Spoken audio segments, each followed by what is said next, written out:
Oi, pessoal, sejam todos bem-vindos a mais um Pode Falar Mãe, episódio muito importante pra gente hoje, começo de uma nova temporada e também começando em vídeo. Para você que acompanha a gente nas plataformas de áudio, você pode agora assistir também ao nosso podcast. E para inaugurar essa temporada, a gente escolheu um tema que está entre os primeiros desafios das mães e acho que no topo do ranking dos que apresentam mais dúvidas e complicações também, que é a amamentação. Para essa conversa, convidei a Alessandra Campos, que é enfermeira formada pela Unicamp, especialista em aleitamento materno e consultora de amamentação. Obrigada por aceitar o convite, Alessandra. Eu que agradeço o convite, estou muito honrada de estar aqui, ainda mais nessa inauguração por vídeo, né? Nós também, com toda certeza. Alessandra, se amamentar fosse fácil, já começa que nem teria uma consultoria para isso, né? Se fosse uma coisa tão natural como muita gente imagina. E hoje são infinitos especialistas aí trabalhando nessa área para incentivar e ajudar as mães a não desistirem de uma tarefa tão importante, né? A gente tem aí acho que a Organização Mundial de Saúde mesmo que preconiza que os bebês sejam amamentados, que tomem o leite materno pelo menos até os 2 anos de idade. É isso e qual a importância disso? Acho que você pode começar explicando por aí essa nossa conversa. Claro. Não é à toa que a Organização Mundial da Saúde tem esse marco, né, dos 2 anos ou mais, e do aleitamento exclusivo, que é só o leite da mãe, sem outros alimentos, sem água, até os 6 meses. Esse marco ele é baseado em vários estudos que mostram os infinitos benefícios. O que eu vejo, assim, que a maioria das pessoas já reconhece é a questão da imunidade, né? Acho que a primeira coisa que as famílias pensam é aleitamento, é imunidade. A criança vai ficar menos doente, vai estar protegida de infecções. Também é muito claro a questão do vínculo, do afeto, do aconchego, mas tem vários outros benefícios que são pouco falados, né?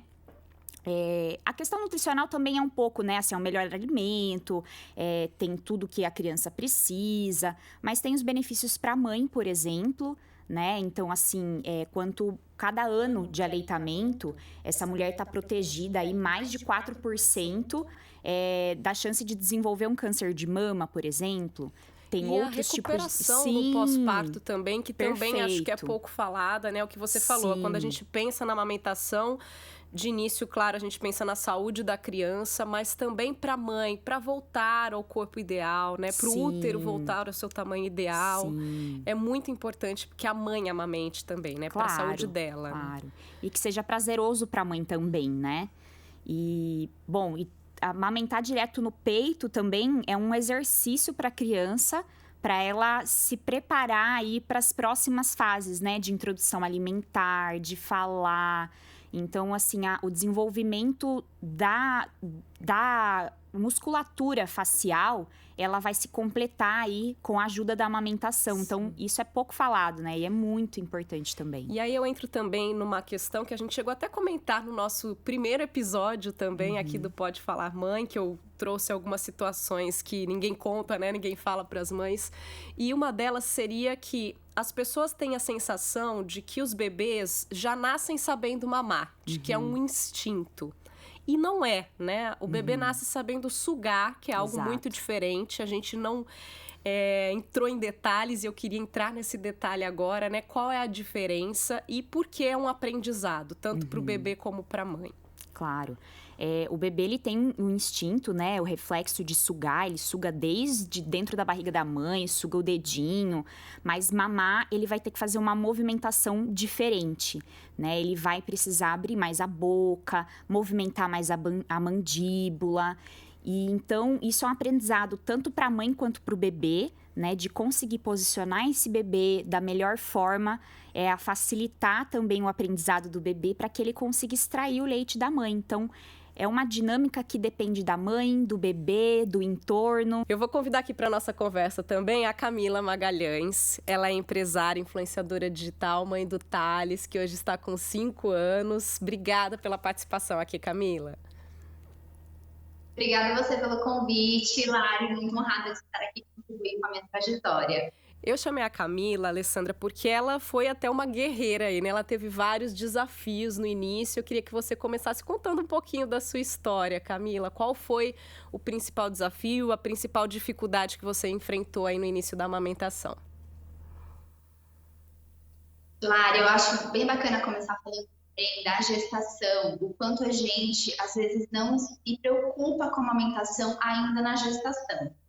E no meu período gestacional, eu fiz um workshop, e nesse workshop falava que a amamentação não deveria doer.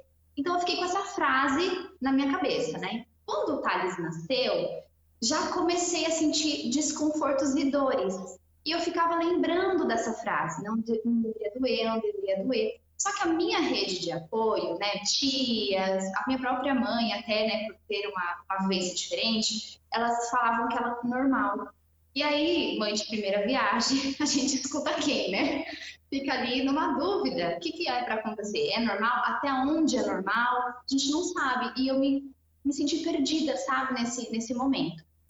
Foi quando eu resolvi procurar ajuda e eu entendi que eu poderia ter uma amamentação gostosa, prazerosa, sem sentir dor. Aliás, Camila, vou até pedir agora para a Alessandra também comentar isso, que eu acho que a maioria, se eu não arriscar dizer 100% das mães que desistem da amamentação, é por conta da dor, né? E até de ter essa mentalidade e essas opiniões de que tem que doer, e aí a gente carrega também já aquela culpa, né, de falar, não, eu sou mãe, então eu tenho que aguentar essa dor pro meu filho mamar. E não é assim, né? Não tem que doer, né, Alessandra? Não, de forma nenhuma.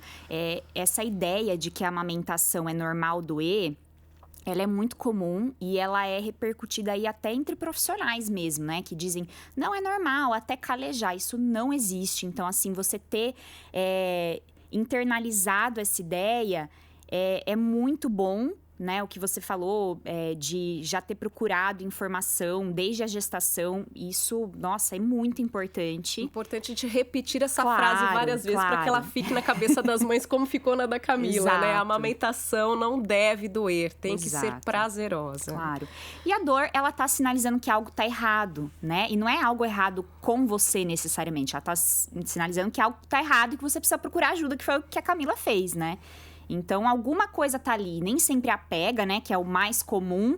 Então, mas vários profissionais falaram que apega, e pode ser outra coisa. Eu ia te perguntar, né, justamente Exato. isso, né, porque se a pega seria o principal ponto. É a pega correta que normalmente provoca essa dor, ou pode ter outras coisas que interferem? Porque eu, pelo menos, não conheço nenhuma mãe que diga, olha, foi super tranquilo.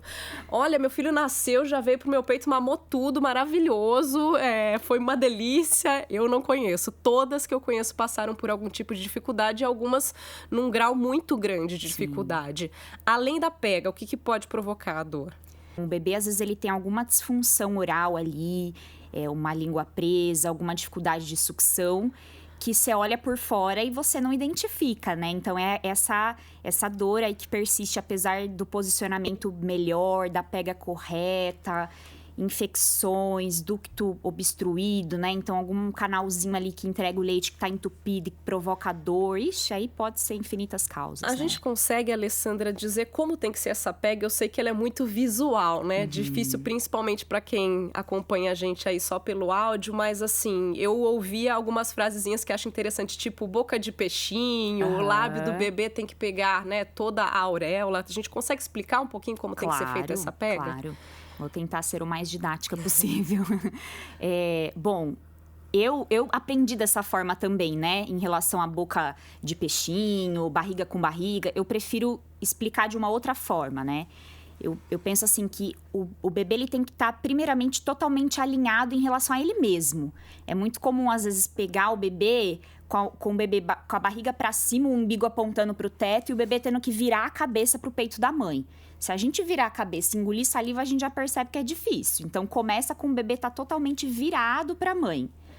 E aí, esse bebê tem que estar apoiado, né? O bebê, no começo, ele é muito molinho, então ele tem que estar sustentado ali, principalmente o pescoço. Um travesseiro, uma almofada, claro, tudo ajuda. Usem aí, almofada de amamentação, né? Vocês têm que estar confortáveis, né?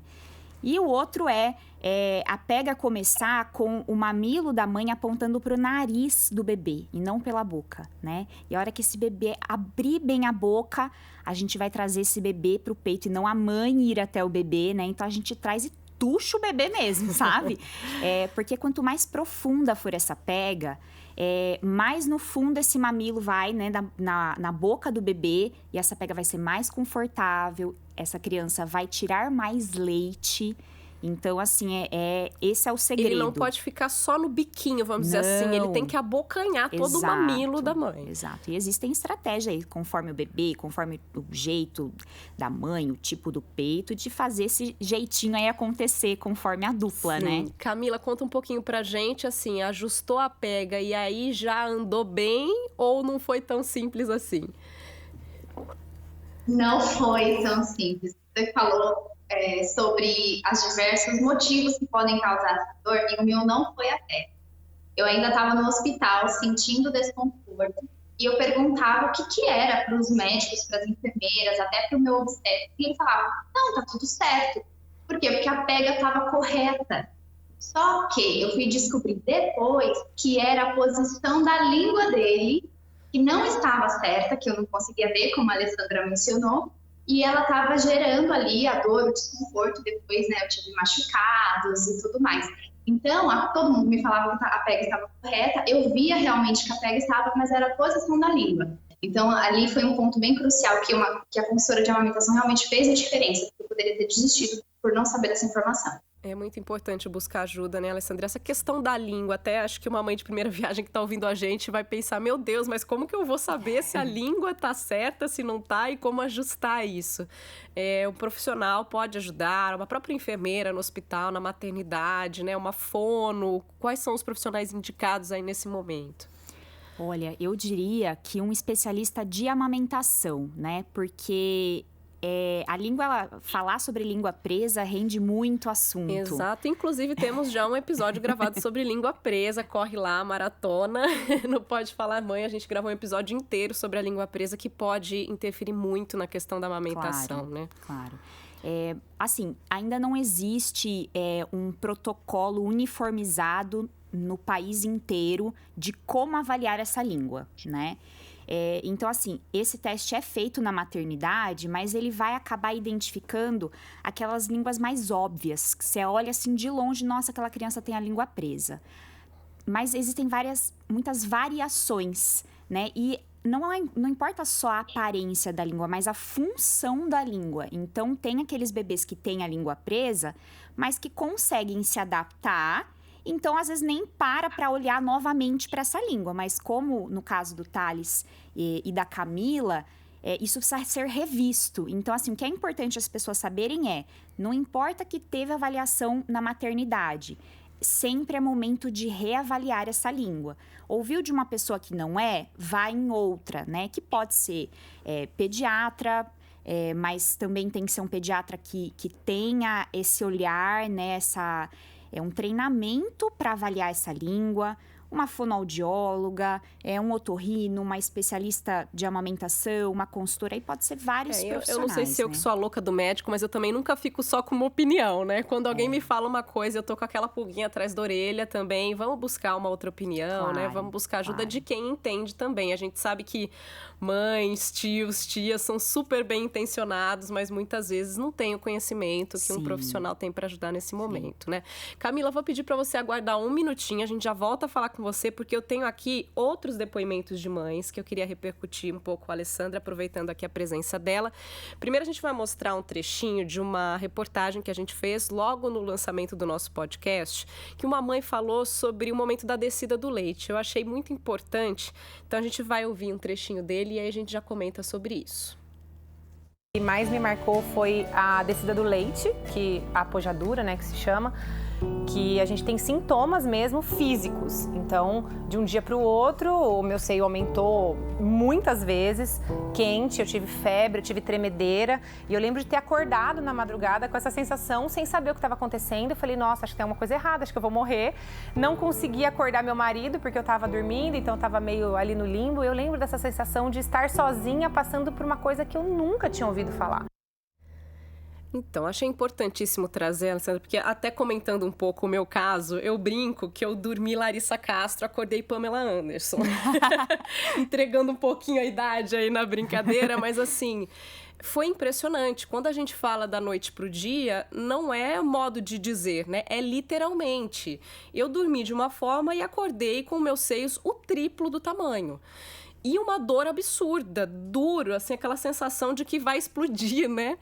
E a gente fica desesperada. Então, assim, é sempre assim, isso é normal acontecer, ou vai de mãe para mãe. Conta um pouquinho pra gente dessa apojadura, né, que a gente chama. Beleza.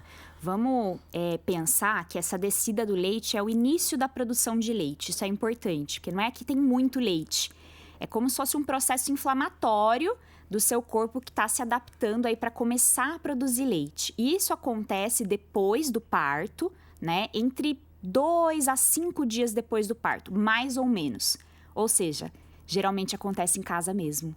Né? Então, assim, período e pode de... ter esse sintoma físico, porque no meu caso não aconteceu essa coisa da febre, mas aconteceu com a Roberta, né? Como a gente viu, isso pode acontecer também. Existem os dois extremos, né? A descida do leite, que ela é suave e a mãe até duvida se realmente o leite dela começou a produzir, porque ela não percebe esse marco. Como também tem esse extremo. E é importante dizer assim que não é uma infecção, não é uma mastite, mesmo que tenha febre, se for nesse comecinho, é um processo inflamatório que vai se resolver com as mamadas efetivas. Então, assim, é muito importante saber que isso pode acontecer, que qualquer mudança na mama, depois que o bebê nasceu, tá mais pesada, tá um pouquinho mais quente, mesmo que seja sutil, já é um sinal de que o leite começou a produzir. E se for um extremo, como o que ela relatou, é importante, assim, ter calma, né? O mais difícil, hora. Manter a calma, né? Respirar fundo. A massagem, ela é muito importante, né? Isso é fisiológico. Quando a gente massageia o toque, ele já vai sinalizando pro hormônio que entrega o leite. É quase que uma mensagem assim: ei, eu vou precisar de você, o leite vai ter que sair daqui a pouquinho, né? Então, começa fazendo essa massagem, uma massagem assim, sem machucar, com suavidade, de 3 a 5 minutos. Então, não é uma massagem 1, 2, 3, acabou. Não, é uma massagem mesmo. Se você estiver muito tensa, pode entrar no chuveiro, deixar a água quente cair nas costas para te ajudar a relaxar. E depois dessa massagem, aí sim, uma ordenha, o ideal seria manual, né? Para que a bomba, se o peito estiver muito duro, pode machucar, né? Então, existe uma técnica correta para fazer essa ordenha com a mão, né? E às vezes ela demora, e às vezes até 5 minutos para começar a sair alguma coisa. Então tem que ter paciência, né? Pode pôr o bebê no peito nesse momento, ou se ainda ele não está mamando direito, isso pode trazer um efeito reverso, né? De repente estimular a produção de mais leite e não resolver o problema, né? Na verdade, assim, se o peito tiver muito duro, esticado, qual é o problema? Mesmo que o bebê mame bem, né? Se ele for pro peito, ele vai ter dificuldade de manter essa pega. Então, o que acontece, às vezes, é que tudo que estava indo bem, a hora que o bebê vai para esse peito, imagina uma bexiga cheia. Você consegue manter a boca numa bexiga super cheia? A boca escorrega. E aí, a pega que estava linda, maravilhosa, escorrega pro bico, começa a machucar e aí vira um efeito bola de neve. Então, essa ordenha, a gente chama ordenha de alívio, né? Aprender sobre a ordenha de alívio é fundamental para poder fazer essa estratégia antes de pôr o bebê para mamar. Falando também do alívio, vou trazer para a conversa o repolho. Acho que quem nunca ouviu falar, nossa, o que o repolho tem a ver com isso? Gente, o repolho foi uma coisa que me ajudou de uma tal maneira que não dá nem para eu explicar. Eu também busquei ajuda. Eu tive muita dificuldade para acertar essa pega, né? Meu peito ficou muito machucado. E nessa situação do peito muito inchado, muito dolorido, a pessoa que me ajudou no momento falou, olha, você vai usar repolho. Compra um repolho, aí vamos lá, receitinha do dia. Lava bem, folha por folha, coloca no freezer. E aí, quando essa folha estiver congelada, a gente quem sabe como é uma folha de repolho, né? Vamos colocar aqui a mão para quem tá vendo. Uhum. Ela vai ficar durinha praticamente no formato, assim, de abraçar o seio. E aí você vai fazer um recorte bem no meinho para deixar o mamilo, né? O bico do seio de fora. E vai colocar esse repolho no peito. Na hora eu falei, meu Deus, o que essa louca tá falando? Como é que eu vou pôr repolho no peito? Nunca ouvi falar isso na minha vida. E minha mãe também me ajudando naquele momento, eu falo, ela fez até uma brincadeira. Se fosse eu que pedisse pra você colocar isso, você nunca ia fazer. E é bem isso, né? Quando a gente escuta uma receitinha caseira, vamos dizer assim, de alguém que entende, a gente confia. E foi o que aconteceu, me aliviou muito. É um efeito quase que anti-inflamatório. Eu acho que ele é super indicado, né, para essas situações, Alessandra. Principalmente para esse momento de descida do leite exacerbado, assim, essa estratégia do repolho, ela dá um conforto muito grande, né? Então, pode ser usado sim, é importante os cuidados que você relatou, né? Então, assim, a higiene dessa folha de repolho, que a gente não quer adicionar um problema, né? Claro. Então, assim, de recortar também, né, a folha e não deixar abafando, né, esse bico do peito. Então, isso é importante. E aí, ela pode ser usada, sim.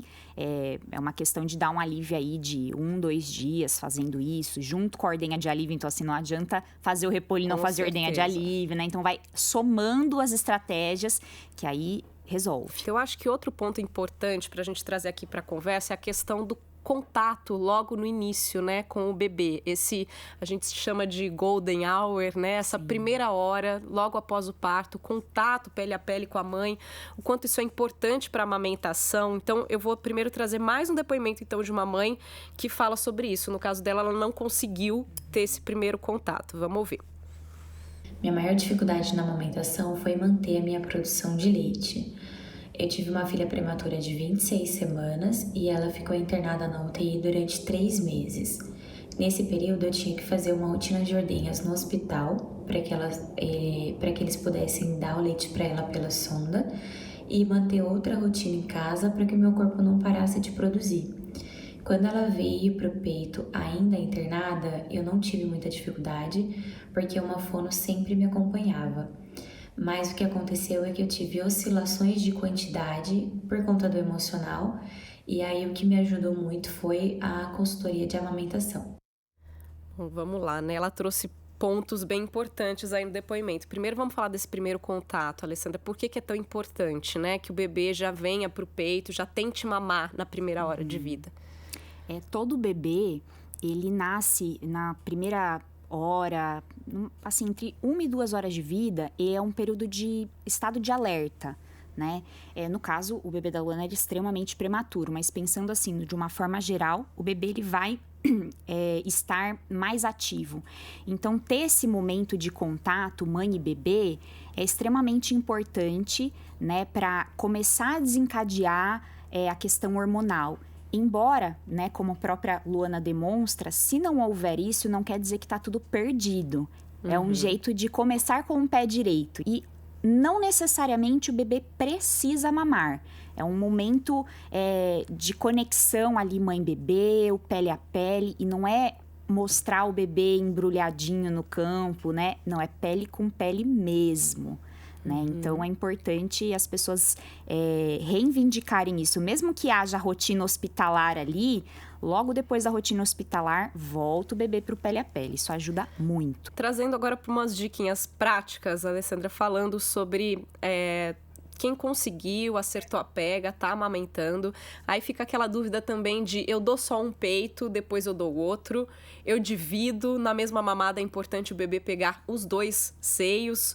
Como que funciona isso? Porque a gente vê até memes aí pela internet, né? Fotos de mães com um peito pequeno, outro peito enorme. Exato. E tem até aplicativos, né? Para fazer esse cálculo, para você colocar lá, olha, a última mamada foi no peito esquerdo, agora vai ser no direito. Por que é importante ir fazendo esse revezamento e de que forma ele deve ser feito? Exato. Bom, existe orientação divergente, porque num passado não muito distante, a orientação era de amamentar um peito por mamada. Isso caiu por terra. A orientação mais atual, baseada em estudos recentes, é de tentar oferecer os 2 peitos toda a mamada. E de uma forma leve, não precisa se preocupar por qual peito começou, cronometrar o tempo. É muito mais fácil do que parece ser, né?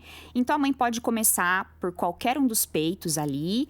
E a hora que ela vê que o bebê tá mais desmotivado, tentando pegar no sono, alguma coisa assim, ela pode trocar de peito. Mesmo que o bebê não solte sozinho, ela pode retirar o bebê do peito e tentar oferecer o outro. Porque isso vai tornar a mamada mais efetiva, né? Esse trocar de peito, e nem que ela volte pro primeiro, mas tentar manter o bebê ativo ali para ele fazer uma ótima mamada num tempo menor. A gente já tá quase caminhando pro finalzinho aqui da conversa. Antes de eu pedir o último depoimento da Camila, vou rodar mais um depoimento, que é o da Alice. Porque assim, quando a gente acerta tudo, acerta pega, tá tudo bem, o bebê tá mamando, aí podem surgir outros desafios, que foi o caso dela. Vamos ver. Meu nome é Alice, eu sou a mãe do Timóteo. O Timóteo hoje vai fazer 7 meses. Acho que é raro às vezes que o bebê já pega certinho e não dói, sabe? Apesar dele ter pego no começo, quando tinha só o colostro e não doeu, na hora que desceu o leite, aí sim que eu senti a dor, né? Até acertar a pegada, eu senti essa dor. E aí veio um outro desafio, que foi quando o Timóteo apresentou sangue nas fezes, que a gente confirmou depois do diagnóstico que era alergia à proteína do leite de vaca.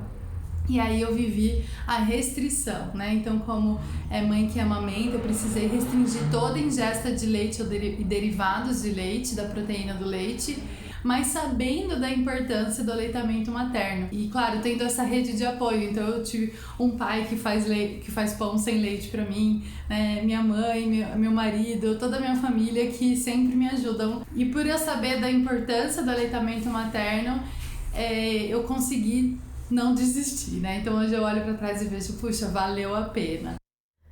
Eu decidi deixar aí a Alice para o final, porque acho que ela trouxe 2 coisas fundamentais para a gente deixar de recado aqui de toda essa nossa conversa, que são os desafios que vão ser sempre muitos, né?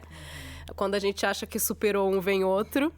Essa questão da restrição traz todo um impacto emocional também para as mães, né, Alessandra? E principalmente essa importância da rede de apoio. Eu sei que a Camila fala muito bem sobre isso também, vou pedir para ela contar um pouquinho como foi no caso dela, mas fala pra gente, então, Alessandra, o quanto é importante a rede de apoio para a mulher nesse momento da amamentação? Claro, a gente costuma dizer que existe um tripé aí que faz a amamentação acontecer, né?